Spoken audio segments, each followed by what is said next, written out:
Randy and I welcome you back to day number 7 of 25 days of readings in Advent. Let's look again at Isaiah. And again, we have the first candle lit, the purple candle of prophecy, also called the Hopecandle, because we are looking at prophecies that we're talking about Jesus' coming. Isaiah chapter 2, verse 4 says, "He will judge between the nations and will settle disputes for many peoples. They will beat their swords into plowshares and their spears into pruning hooks. Nation will not take up sword against nation, nor will they train for war anymore. Come, O house of Jacob, let us walk in the light of the Lord." I again love this commentary by Pastor Tony Evans. I'm going to read this for you. This passage is the magnificent prophetic look ahead to the millennial reign of Christ, when God will restore righteous rule to the world. The headquarters of his 1,000-year rule will be Jerusalem, on the mountain of the Lord, in the holy city of Jerusalem.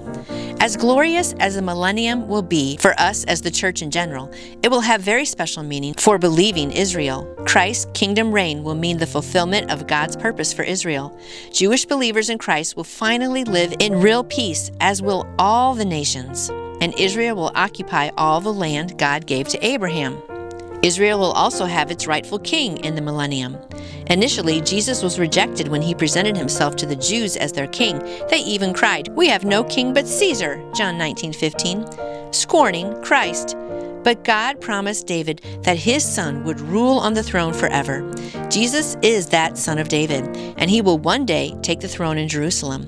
And make no mistake, his rule will be a righteous dictatorship. He will not share either his throne or his glory with another.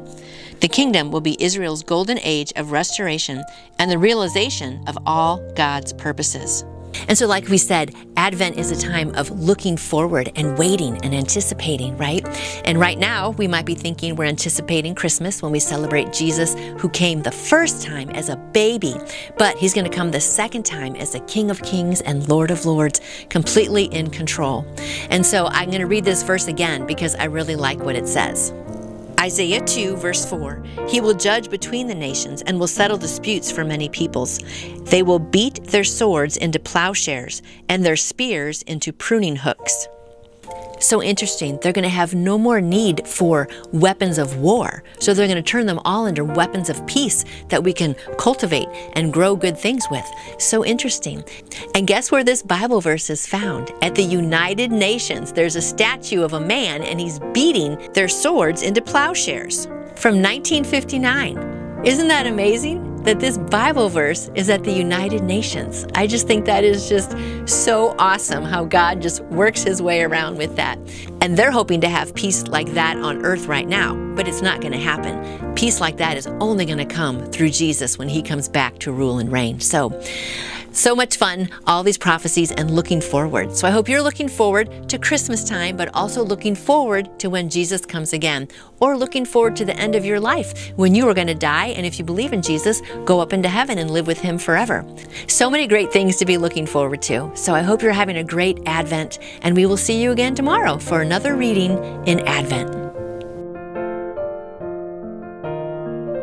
And I would love to answer any question you have about Advent, or the Christmas story, or how to put your faith in Jesus. Just contact me through my website, nancyjoy2you, or email me at nancyjoy2you@gmail.com. I hope you have a blessed Advent, remembering that God loved you so much that he sent his son Jesus to come down as a baby, to live a life here, and to die and to rise again, just for you and just for me. Happy Advent!